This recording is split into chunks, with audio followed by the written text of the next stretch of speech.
Welcome to The Wealth Approach, where money talk is anything but boring. Here, budgeting doesn't mean giving up your latte, and building wealth is something we do with heart, humor, and a whole lot of real-life stories.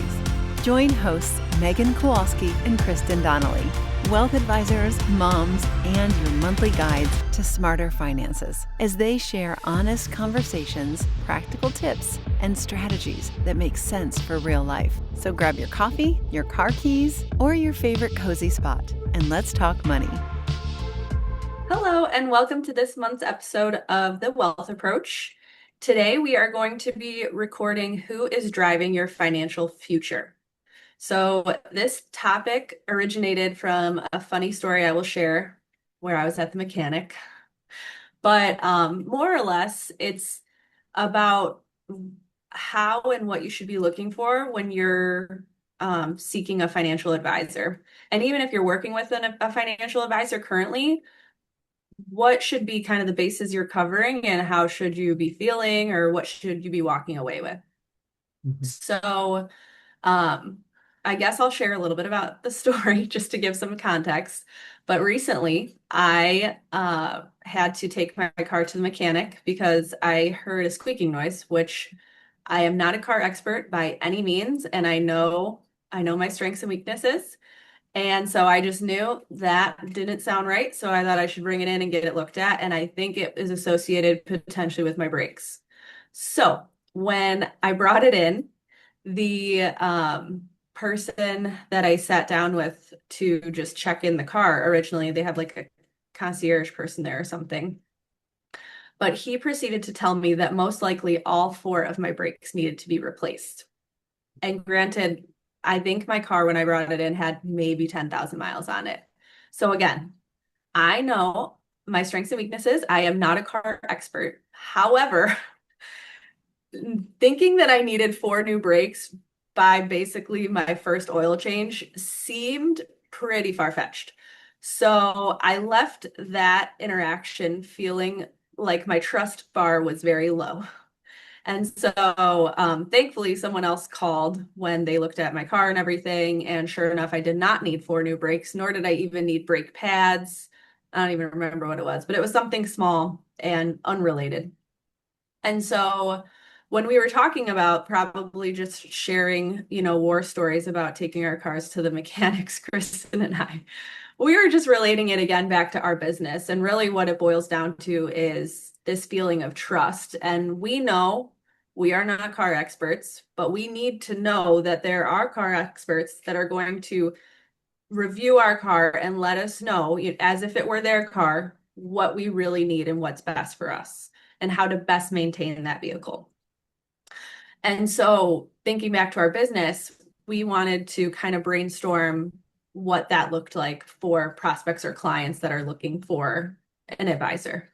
Um, and so I don't know if you wanted to share a little bit more about what kind of like an advisor's role plays today.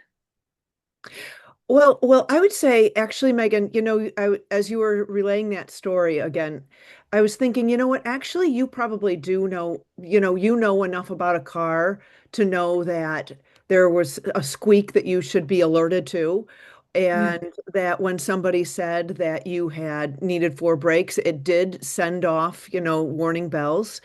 And that is one of the that's one of the dilemmas that a lot of people have with advisors is they actually don't know en really enough about what advisors can and can't do and could do for you enough to even have the warning bells. And that's one of the really interesting things about this industry.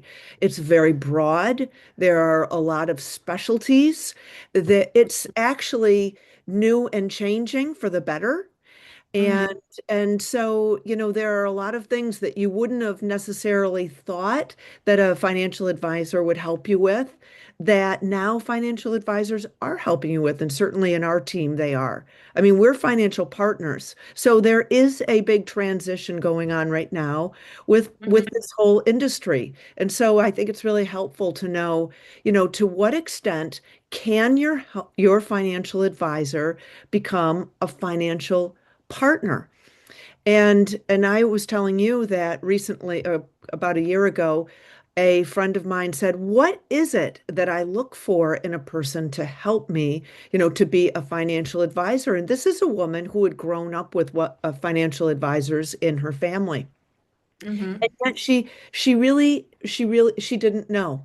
And so I think that that's one of the reasons this is such a great presentation, is that we can talk about really what a financial advisor can do for you and a financial partnership. And there's almost no end to the help that you can get, for you and your family in managing your own day-to-day financial activities and planning for the future. Yep. No, I couldn't agree more. And I think we'll go into a little bit more in depth with what we're referring to, but we thought it would be more fun to play a little game where we either share a statement or a question about an advisory practice, and we say if that is a red flag or a green flag to help get those alarm bells working in your favor when you are on the hunt. If you're not already working with someone. So, Okay. Kristen, do you want to start with the first one? Yeah. Okay. So, if you've ever had a financial advisor or your financial advisor or somebody wanting to know more about your net worth statement, so or your net worth. And so you might think that they're being really nosy. You might want to only talk about one little part of your, maybe your retirement plan or maybe your other investments, and then they want to talk about other things that you have going on. So Megan, are they being just plain old nosy, trying to, dig into more than what you want to share, or is that a good practice? That is a big green flag. So, I will say, I remember when I started out that the default method was families wanted to share just to the extent of what you were managing for them, just the accounts that were associated with your firm. And they either self-coordinated everything else, or maybe their CPA coordinated some things, but they would only share to an extent. And the problem there is, as financial advisors, obviously we advise over the specific accounts, but when we're giving advice, it should be coordinated across everything. Is it the most tax efficient account for you? Is the account invested appropriately compared to the other accounts you have in place? Again, to just enhance the most growth or preservation or income within these different accounts that you have set up across your estate. So when an advisor is trying to better understand what your full financial picture looks like, it's because they're actually doing their job to the extent it needs to really be done for them to do a good job. So that is a great sign. And although it might feel uncomfortable or a little bit nosy, um, that is what they need to be able to do to give sound advice. Um, I forgot we had an example on this. I'm trying to think of what we related it to, but it would be kind of like a doctor trying to diagnose what's wrong with you, but you're only giving them one symptom. So you're saying, okay, I have a runny nose. Yes, that's great, but that could be this, this, this, this. So you have to give them the full picture so that they can really back into what's really going on and what really is best for your family. And again, I would reiterate that is a really good sign, and share as much as you are aware of and across all parties if you can. And if you're still gravitating towards the feeling that you don't want to share, again, that's probably where you should just trust your gut, and it might just not be the best fit for you, and you should look for another person to work with. Mhm. Yeah, I mean, don't not share because you're afraid that you're going to be pressured to bring that business to one advisor or another. I mean, if you want to have the job done right, you need to come with the full basket of information so that you can get different ideas from if you're interviewing different advisors or your advisor, so that you can get the total picture. Definitely. Mhm. All right, I have one for you, Kristen. Mhm. What about an advisor who's constantly pushing strategies or products that you didn't even ask for? Yeah, so this is really interesting, right? Because I mean, when it comes to the strategy part of what your financial advisor is suggesting, they might be good strategies. I mean, you never know. I mean, what you are hiring somebody to do is to use the tools that are available to make the best of your situation. But Hmm. where I start really uh, get being cautious. So I would say this is a red flag, especially when it comes to products, because if financial advisors, insurance people, if people in the financial industry are trying to sell you products, there's usually a commission associated with that typically. And Hmm. so a lot of advisors have products that are probably very good for some people. I mean, it's not that they're terrible products, but what you don't want is to be sold something that you don't need. And Hmm. because there is generally a commission element to this, that's why I always stay clear. Actually, on a personal note, somebody that well, actually, my mother, um, she was elderly, and her financial advisor had her buy something that she didn't need, Hmm. and had her sign that. And I know my mother well enough to know that she had no idea what she was signing, and she was Hmm. trusting her advisor. And that ended up being the reason we left that advisor, because you don't want somebody recommending things where there is a financial gain. And Megan, you and I recently talked about a client who had been involved with something very similar. And, Hmm. and there was a situation where there were a few different ways they could have gone, and the way they ended up going, what was recommended to them was by their other advisor to buy a product. And Hmm. and it just makes you not confident that that is the right, you know, advisor or product for you. So I would say that's a red flag. Not necessarily always on the strategy part, but on the Hmm. product part, I think that is. I think it is.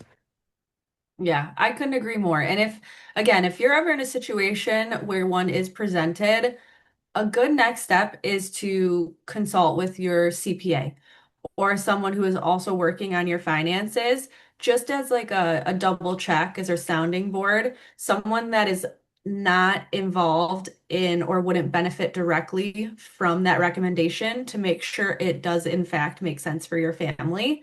Um, and then hopefully that gives you the clarity you need, good or bad, if it was the right move for you. And if the intentions, more importantly, were there for the right reasons. Okay, Megan, I have another one for you. And this is also one that I have seen many times over my lifetime. And that is, um, if you leave a meeting with your advisor thinking you were either talked at or talked over Mm-hmm. and not talked with. And I think one way to think about this is your advisor has this information that they want to convey to you. Mm-hmm. And so they just say it all. And then you're left maybe not even understanding what they said, because they had prepared on what they were telling you, but you're like, I don't even understand what that was. So what do you think about that? Is it expertise, or is it missing the mark? I think my answer might surprise you. And I would say this is a yellow flag.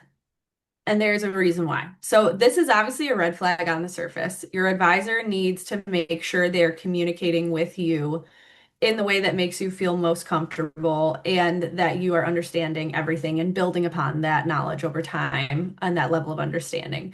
So, on the surface, it's a red flag. However, I don't think it's only the advisor's fault that this continues in perpetuity. So in one meeting, yes, bad. If you are continuing this model with your advisor for years and years and years, of that's how you're engaging with them over time, then that's where you're partially complicit in the problem. And again, it kind of goes back to the trust and feeling comfortable. If you are working with someone that you don't feel comfortable asking for clarity, building on questions or laddering questions off of those topics, then it's just not the right fit.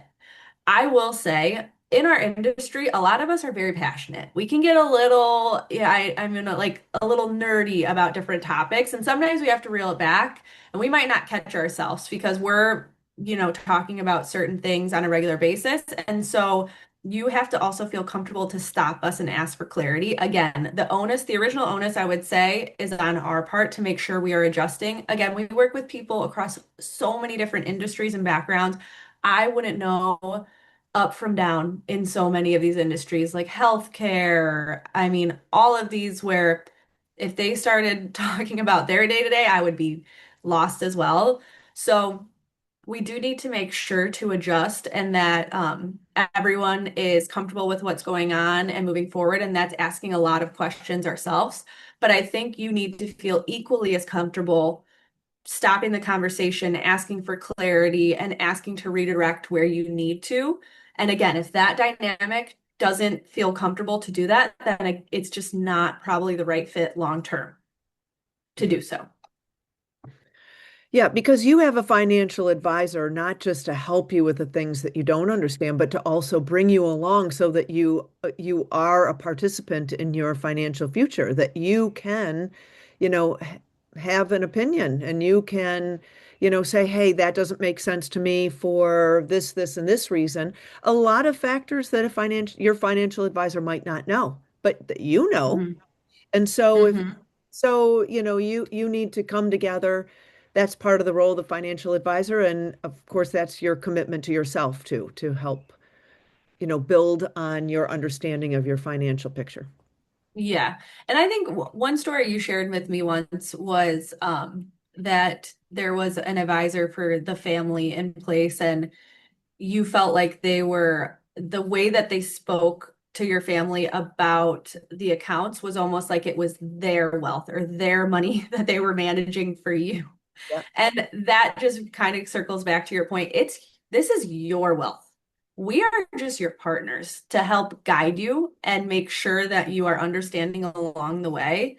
So if you're not feeling that, then that advisor is not being a good partner to you.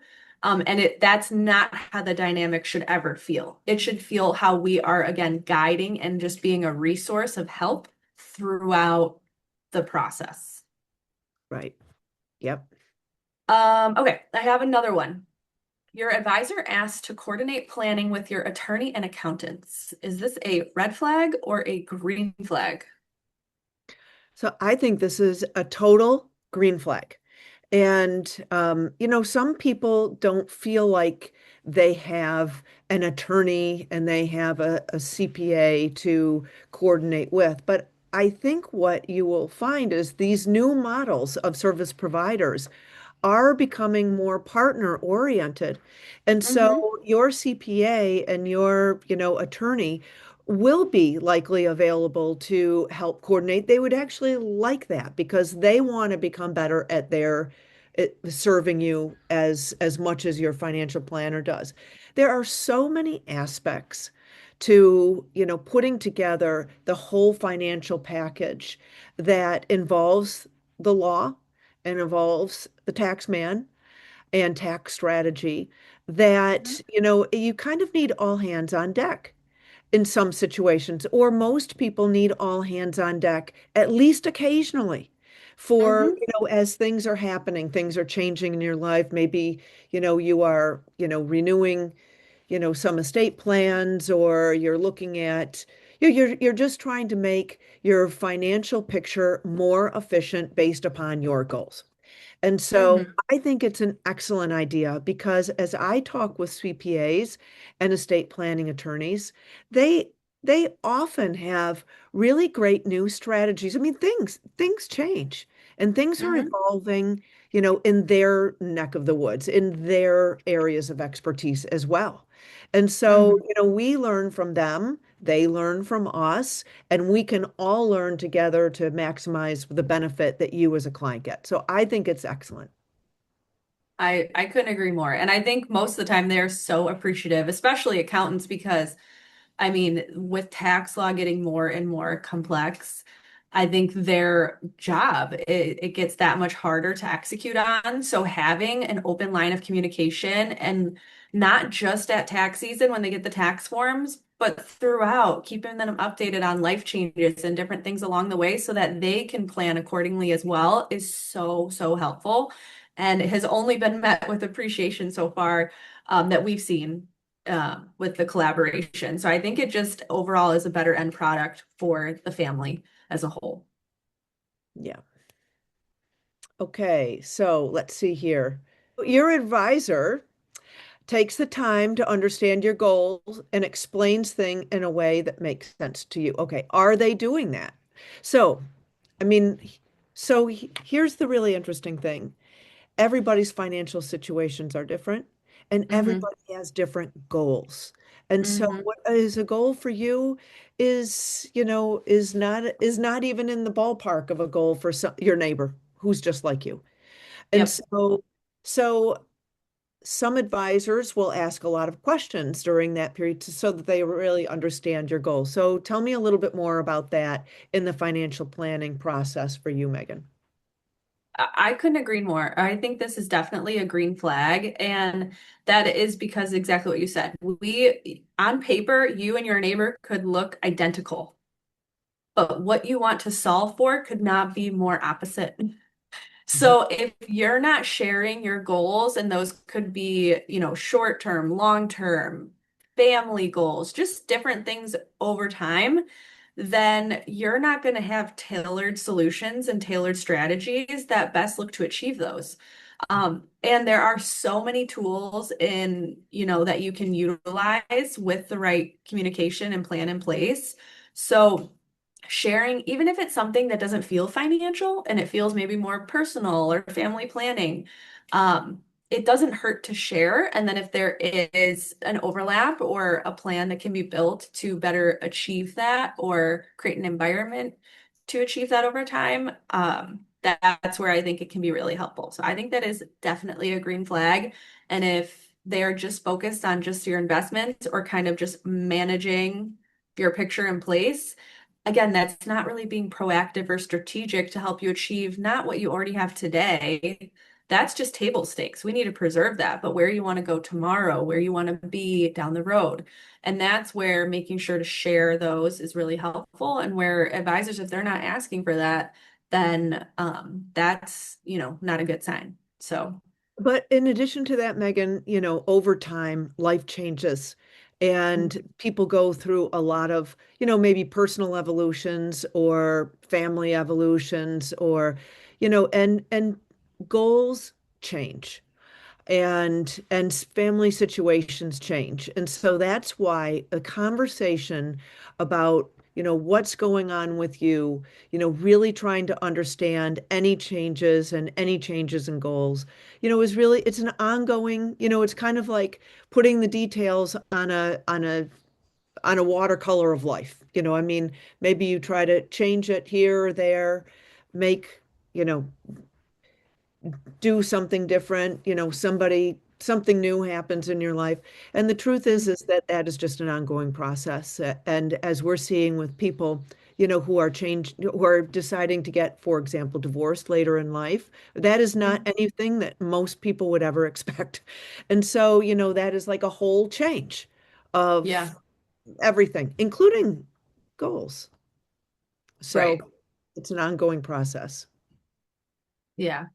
So those were all the fun little examples we had. But we just kind of wanted to pull it all together with if you are on the search and trying to understand how to even approach this, it really boils down to trust. Kind of back to the mechanic example, you need to find someone that is going to review what you have in place, your car or your financial picture, and assess it as if it were their own and what they would recommend. And you can let them know you want all the bells and whistles, you want the fanciest breaks for whatever reason and you want them replaced every 2 years because that's what makes you feel safest, perfect. But you need to make sure that their advice you trust, as if they are making um, that decision on your behalf, as if it were their own. And so in looking through those different things, here's a couple red and green flags that we thought you could pick out. And this is in addition to just a normal general search, making sure that they have the background and the expertise on their team that would be able to help your family with the nuances that you might have in your family business or different aspects of it. But then you have to also boil down to these other items with the trust and what's really driving their decisions and how they operate across your existing COIs or other interested parties you have in place. Mhm. And I would also add this is that be honest with yourself as to what you think you need, and at different points in your life, what you think you're going to need in the immediate future. I mean, as people age, they are likely going to want a partner that can help guide them through a lot of changes. Or if they are feeling like they are not confident with their financial situation, just understanding it themselves, you want to find a partner that is going to, meet you where you are and, Mhm. and bring you along so that you are more confident. So you have to be you have to be honest about yourself. And the other thing is that this whole industry is changing. And if you think that a full service provider like ours is going to end up costing you too much money. You just need the bare bones. It's just not like that anymore. You can ask for so much and get so much and get really in deep with a financial advisor, and it's not going to cost you anything more. It's just a benefit. Mhm. So it's No, uh it's something to realize that that is out there for you if you want to, if you feel like that would help you, benefit you, that is there for you, and it's not an additional cost. I couldn't agree more. Um, and yeah, I think just making sure that they're coordinating across all parties and that they're approaching it from the lens as if it were their wealth and what they would do, and making sure you understand that they're your partner and they need to be again bringing you along to where you want to go, Mhm. not where they want you to go. So we hope this was really helpful and gives you some insights when you're making these big decisions. We do understand it is a very large decisions for families to make, sometimes for the first time, or maybe sometimes when they're already working with someone and they're just feeling friction, like it's not the right fit. Just trust your gut, and you need to be where whatever feels best for you long term, because again, it's your wealth and we are a partner and a resource to help you get to where you want to go. Mhm. Yep. Thank you, Megan. Thanks.